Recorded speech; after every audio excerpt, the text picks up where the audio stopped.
Já faz alguns vídeos que eu sempre vejo nos comentários vocês pedindo pra falar sobre a polêmica que tá acontecendo com o rapper Diddy. Eu confesso que eu tava meio por fora do assunto, aí eu fui pesquisar pra tentar entender e, gente, pra quê? Que história macabra. Sabe aquelas conversas bizarras que a gente escuta sobre Hollywood? De teoria da conspiração, mortes suspeitas, tráfico humano. É desse nível. É esse tipo de conversa. A gente tá vivendo agora um dos maiores escândalos da história da música americana. É uma coisa tão grande que tá sendo comparada até ao caso do Jeffrey Epstein. Ao todo, foram feitas 6 denúncias de violência sexual e tráfico de pessoas contra o rapper Diddy, que talvez você também conheça como P. Diddy, Puff Daddy ou Sean Combs, que é o nome dele. Esse movimento de denúncias começou lá no finalzinho do ano passado, mas só ganhou destaque mesmo a partir do último mês, quando a polícia dos Estados Unidos invadiu as mansões do cantor e tudo foi transmitido na televisão. Quer saber como o rapper Diddy entrou na mira da polícia? Então fica comigo que eu vou te explicar toda a história,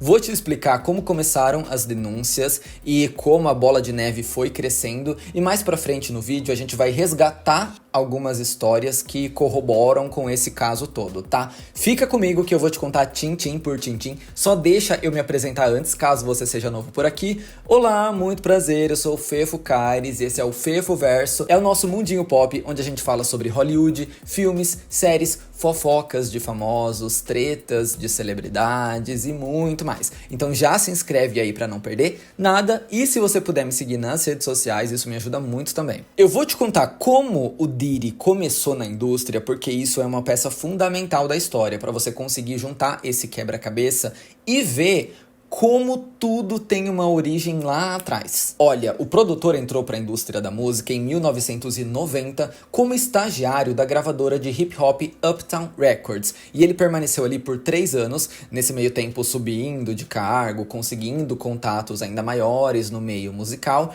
Depois ele saiu e abriu o seu próprio selo, a Bad Boy Records. E como nesses anos trabalhando ele já tinha criado uma certa influência no meio, não demorou muito até que essa nova empresa ganhasse credibilidade na indústria e ele conseguisse assinar alguns nomes bem grandes. O Diddy sempre foi um olheiro muito bom em Hollywood, ele sempre conseguiu ver talentos promissores e ele já sabia em quem ele tinha que investir. Então ele começou a se dar muito bem como produtor por causa disso. O Sean Combs também lançava suas próprias músicas, mas a carreira musical nunca foi 100% foco do trabalho dele. Ele se identificava e lucrava muito mais como empresário. Tanto é que o último álbum solo dele foi lançado lá em 2006, então já fazia muito tempo. Até que no ano passado o rapper decidiu voltar para o cenário musical com um álbum solo intitulado The Love Album of the Grid.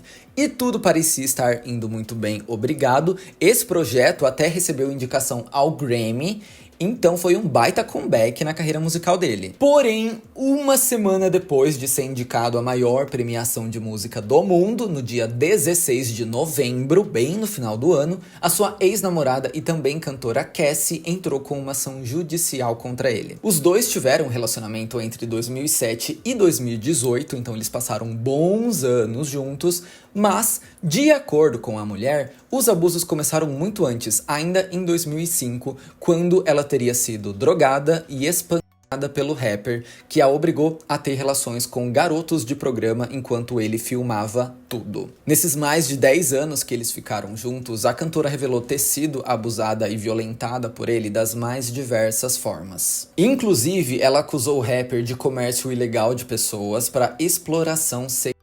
O último episódio de abuso teria acontecido em 2018, já depois do término, ocasião em que, de acordo com a cantora, o Diddy teria invadido a sua casa e tido uma relação não consensual com ela. Para você ver que esse histórico de violência começa antes deles namorarem e vai até depois que eles já tinham terminado. E durante o casamento também. Como resposta, o representante legal do Diddy negou tudo que a mulher disse, mas o advogado dela fez uma revelação chocante para a mídia. Segundo ele, logo quando o Diddy ficou sabendo que a Cassie ia fazer uma denúncia, ele entrou em contato com ela e ofereceu uma proposta para comprar o silêncio dela. Uma proposta de 8 dígitos. Ou seja, assim que ele soube que ela ia procurar a imprensa, ele já estava pronto para desembolsar a maior grana para ela ficar quieta. O advogado da Cassie defende que ela recusou essa proposta, só que dias depois de todo esse caos vir a público, o processo foi arquivado e eles anunciaram que os dois lados tinham chegado a um consenso. O rapper Diddy disse, abre aspas, nós decidimos resolver esse assunto amigavelmente. Desejo a Cassie e a sua família o melhor. E o fato dela ter aceitado o acordo tirou muita credibilidade dela, porque você sabe como o público encara esse tipo de coisa. Ah, a mulher estava querendo dinheiro e aí ela conseguiu, arquivou o processo. Mas o buraco é muito mais embaixo. Primeiro porque muitas pessoas que atravessaram o Diddy ao longo dos anos tiveram fins misteriosos. Vou deixar só isso aqui. Segundo porque, quando você compra uma briga com alguém que é muito maior que você e você sabe que você não vai vencer, às vezes a única coisa que te resta é contar com algum tipo de compensação pelo que você sofreu. Então não dá para descartar que ela pode ter aceitado esse acordo por medo, por desespero, por falta de esperança na justiça. Até porque a gente sabe muito bem que você pode ter todas as provas do mundo e um cara pode pagar a fiança e sair pra festejar no mesmo dia. Não dá pra contar. Mas pro público, ela ter aceitado esse acordo tirou um pouco a credibilidade do relato dela. A sua opinião, eu não sei, deixa aí nos comentários o que você pensa sobre isso. E olha, a Cassie pode até ter voltado atrás na decisão dela de vir a público, mas a atitude dela encorajou outras pessoas que supostamente também foram vítimas do rapper a irem atrás dos seus direitos. No final de novembro, gente, olha, tudo isso aconteceu no finalzinho de 2023. No final de novembro, uma mulher chamada Joy Dickerson Nea moveu uma ação na Suprema Corte de Manhattan dizendo que o Diddy deu entorpecentes para ela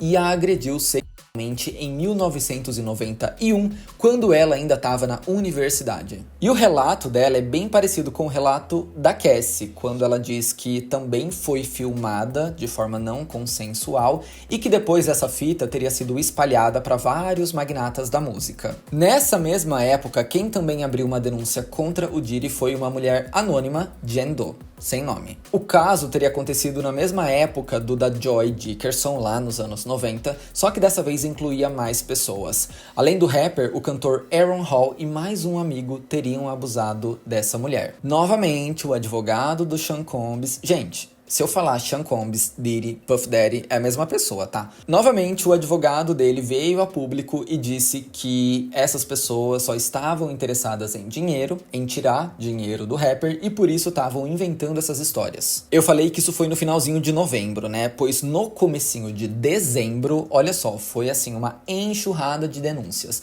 No comecinho de dezembro, veio uma quarta vítima, essa de Nova York, que também não revelou a sua identidade, mas disse que sim, foi abusada pelo rapper. De acordo com a mulher, o rapper deu grandes quantidades de drogas e de álcool para ela e quando percebeu que ela já estava inconsciente, ele colocou ela em um avião particular em direção a Michigan. Lá dentro ela foi violentada não só pelo Diddy, como também por Harvey Pierre, o presidente da Bad Boy Entertainment e mais um outro homem. Tá vendo como a conversa vai ficando cada vez mais cabulosa, esse nível de tráfico de pessoas? Você droga alguém, coloca em um avião para um outro lugar e dentro desse avião acontecem coisas horríveis. Por isso a galera tá comparando com o caso do Jeffrey Epstein, que foi aquele mega dossiê no final de 2023 que parou a imprensa norte-americana e falava sobre a ilha de Jeffrey Epstein, né? Onde ele supostamente levava menores de idade, tinha festas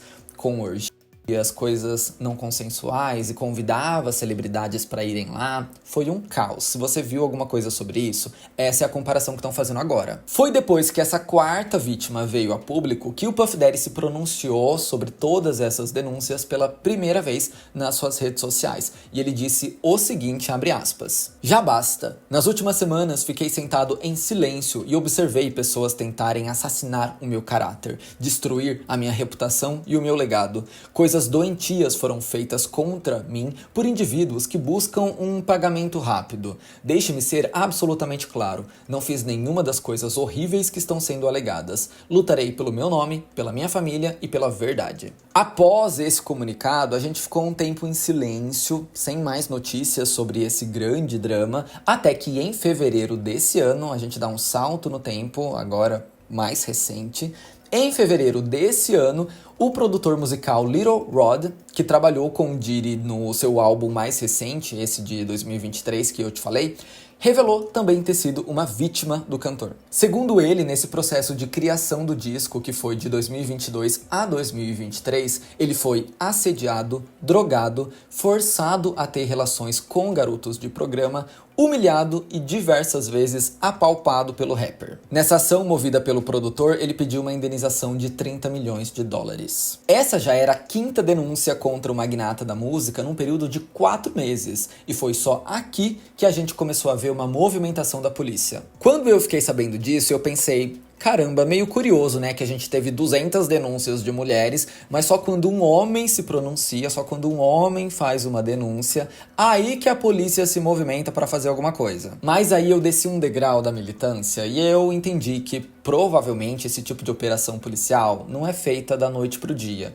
Então, deve ser uma coisa que já estava sendo organizada há semanas ou há meses, mas calhou de ser no mesmo período em que esse produtor fez a denúncia dele. Enfim, vamos lá. No dia 25 de março, a Homeland Security, que trabalha investigando crimes como tráfico de pessoas nos Estados Unidos, invadiu as mansões dos Sean Combs, que ficam em Los Angeles e Miami. Pelo que eu entendi, a Homeland Security é tipo assim, o nível ômega da polícia americana. É basicamente um nível acima do FBI. Eles só investigam coisas que são extremamente sérias, coisas de segurança nacional. Então, não é como se eles fossem fazer uma visita lá na casa do rapper só pra ver o que tava rolando. Não, eles só se envolvem no caso se for um caso de extrema seriedade. E foram eles que foram na casa do Diddy. Nas imagens obtidas pela TV Fox, dá pra ver que foi uma mega operação, com dezenas de profissionais armados entrando na casa do rapper e detendo algumas pessoas que estavam dentro do imóvel. Não dá pra saber qual foi o objetivo real dessa visita, mas de acordo com um representante do órgão, mais informações serão fornecidas assim que possível. Já o representante legal do Diddy disse que na operação houve um uso excessivo de força militar e que não há desculpas para essa demonstração exagerada de força e hostilidade das autoridades e pela forma como trataram os filhos do Diddy e os seus funcionários. Falando nos filhos do Diddy, como se o caso não pudesse piorar, no começo desse mês, o seu filho Christian King Combs, de 26 anos, foi acusado de também ter abusado de uma mulher em um iate. O caso teria acontecido em 2022 e o Diddy é citado novamente nesse inquérito porque ele teria fornecido o iate onde tudo isso aconteceu. A vítima foi a comissária de serviço da embarcação. Ela relatou que ela foi pressionada a tomar 2 doses de tequila pelo Christian, pelo filho do Diddy, e depois ela foi forçada a realizar uma atividade oral nele. E lembra do produtor musical que fez a denúncia também como uma das supostas vítimas? Ele estava nesse iate e ele fez uma gravação de áudio de todo o episódio, e isso entrou como prova do processo. Além disso, também foram incluídas algumas fotos mostrando supostos hematomas no corpo da mulher, depois que ela entrou em uma briga corporal com o Christian, certamente para se desvencilhar do que estava acontecendo ali. Dessa vez, o advogado da família Combs mudou a narrativa no pronunciamento dele, e ele acusou o Tyrone A. Blackburn, que é o representante tanto dessa mulher quanto do produtor que acusou o Diddy, de estar inventando essas histórias em busca de atenção da mídia,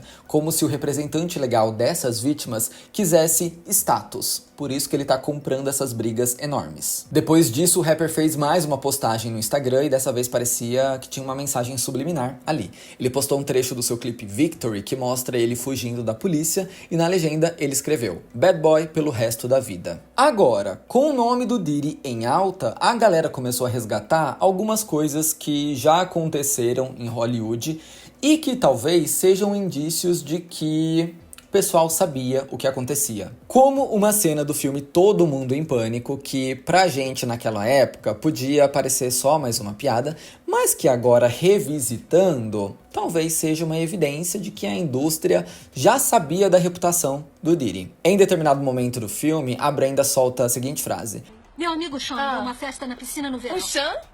Sabe o Puff Daddy? Bom, todo mundo tava bebendo champanhe. Aí a coisa começou a ferver e todo mundo liberando geral na piscina. Ou seja, as festas do Diddy já tinham uma fama questionável. Outro vídeo que resgataram foi um em que o produtor aparece com Justin Bieber, na época em que ele tinha só 15 anos, e é muito bizarro o que acontece aqui. O Diddy diz o seguinte, abre aspas: "O Justin Bieber tá passando 48 horas comigo e com o meu filho. Eles estão se divertindo muito. Coisas como onde estamos e o que estamos fazendo, nós não podemos revelar, mas é definitivamente o sonho de um garoto de 15 anos. Eu não tenho a tutela legal dele, mas pelas próximas 48 horas ele estará comigo e nós vamos enlouquecer." Fora isso, a galera notou uma movimentação meio estranha. O jeito que o Diddy olhava pro Justin, o Justin claramente desconfortável com muitas coisas. E, gente, o Justin Bieber foi um garoto que chegou na indústria e foi jogado de um lado pro outro. Não é segredo pra ninguém que logo depois de explodir no mainstream, ele passou por diversos problemas pessoais com o abuso de substâncias.